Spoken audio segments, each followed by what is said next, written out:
Pension के वार्षिक सत्यापन से संबंधित बड़ी अपडेट आ रही है। पेंशन के वार्षिक सत्यापन कब से शुरू हो रहे हैं, लास्ट डेट इस बार क्या रहेगी और जिन्होंने पिछले साल सत्यापन नहीं करवाया है उनका क्या हुआ और सत्यापन के क्या क्या तरीके इस बार काम में लिए जा सकते हैं, यानी कि आपको कैसे सत्यापन करवाना चाहिए या फिर अगर आप एक नियमित धारक हो तो आपको कौन से सत्यापन वाले तरीकों को प्रायोरिटी में रखना चाहिए। तो आज की वीडियो में कंप्लीट डिटेल में बात करने वाले हैं। वीडियो को पूरा जरूर देखिए अगर आप एक पेंशनर हो। पेंशन सत्यापन शुरू हो रहे हैं यहाँ पर 1 नवंबर 2024 से, यानी 1 तारीख से पेंशन सत्यापन शुरू हो जाएंगे। लेकिन जो लास्ट डेट यहाँ पर रखी गई है वो 31/12/2024 रखी गई है, यानी आपको 2 महीने का टाइम इस बार दिया गया है। 2 महीने तक आप पेंशन सत्यापन करवा पाएंगे, लेकिन अभी ये कोई फाइनल लास्ट डेट नहीं है। मैं यहाँ पर आपको बता दूं कि पेंशन सत्यापन की जो भी डेट निकलती है वो हमेशा आगे बढ़ती रहती है। लगभग मई जून तक कई बार सत्यापन चलते रहते हैं, तो घबराने की जरूरत नहीं है। इसी के साथ यहाँ पर यह भी लिखा गया है कि पेंशन सत्यापन जिन्होंने पिछली बार नहीं करवाया है उनकी पेंशन पूर्णतः बंद कर दी गई है। अगर वो पेंशन शुरू करवाना चाहते हैं तो अब सत्यापन का उनके पास कोई ऑप्शन नहीं रहा। ये नहीं है कि आप सत्यापन करवा के फिर से शुरू करवा सकते हो, बल्कि आपको ब्लॉक लेवल पर जाना होगा और वहां से आपको एप्लीकेशन देके या फिर नए सिरे से आपको दोबारा आना होगा और जितनी पेंशन आपकी, जितने महीनों की पेंशन आपकी कटी है वो आपको दोबारा नहीं मिलेगी अगर आपने सत्यापन नहीं करवाया है पिछले साल। इसी के साथ ये भी लिखा गया है जन आधार कार्ड में केवाईसी करवानी अनिवार्य है, अन्यथा आपका सत्यापन नहीं होगा, जिसके कारण आपकी पेंशन बंद हो सकती है।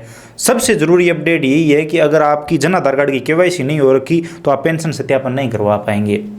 जन आधार कार्ड की केवाईसी कैसे होती है, तो आप अपना बायोमेट्रिक लगाकर या फिर अगर आपके आधार कार्ड में मोबाइल नंबर लिंक है तो ओटीपी के माध्यम से भी ये केवाईसी कंप्लीट करवा सकते हो। तो ये मित्र धारक तुरंत ही आपकी केवाईसी कर देगा और तुरंत ही आपका पेंशन सत्यापन भी कर देगा। अब सभी पेंशनर इसमें शामिल है, चाहे वो वृद्धावस्था के पेंशनर हो या फिर विधवा पेंशन ले रहे हो या फिर विकलांग हो, तो वो सभी पेंशनधारी सत्यापन करवा सकते हैं। इसी के साथ यहाँ पर सत्यापन का जो बेस्ट तरीका मुझे लगता है वो आपको बायोमेट्रिक वाला ही काम में लेना चाहिए। अब कई लोग मोबाइल से सत्यापन करने की कोशिश करते हैं, चेहरा वेरीफाई करने की कोशिश करते हैं, तो यहाँ पर हो सकता है वो सत्यापन आपका सही से ना हो और आपकी पेंशन रुक जाए।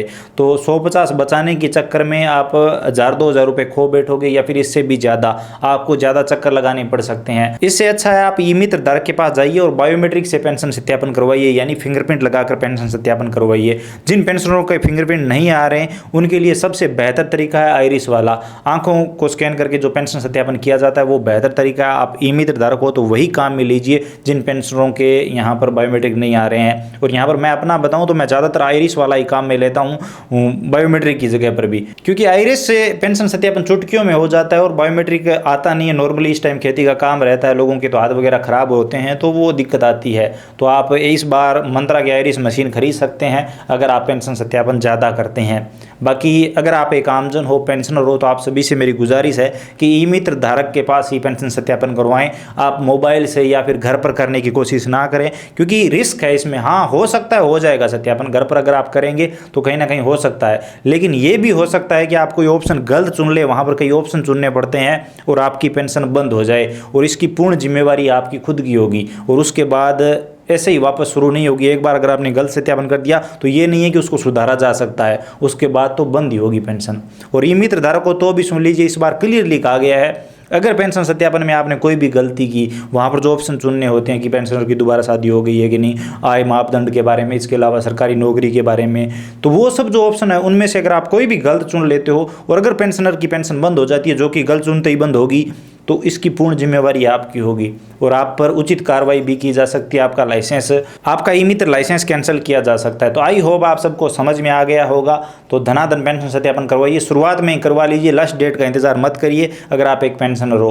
वीडियो इन्फॉर्मेटिव लगा है तो लाइक करिए, अपने दोस्तों के साथ शेयर करिए, खासकर उन लोगों के साथ जो पेंशनर है, या फिर अगर आप एक ई मित्र धारक हो तो ई मित्र के ग्रुप में इस वीडियो को शेयर करिए ताकि सभी ई मित्र धारकों को पता चले। और अगर आप चैनल पर नए हो तो चैनल को सब्सक्राइब करके घंटी का बटन दबा लीजिए ताकि आने वाले सभी वीडियो और नई नई अपडेट आप सबसे पहले देख पाएं। इसके अलावा अगर आपके मन में कोई भी सवाल सुझाव है, आप कुछ भी जानना चाहते हैं, बताना चाहते हैं, तो बेझिझक कमेंट सेक्शन में लिखिए, हम जरूर बात करेंगे। चलिए मिलते हैं अगले वीडियो में नई अपडेट के साथ।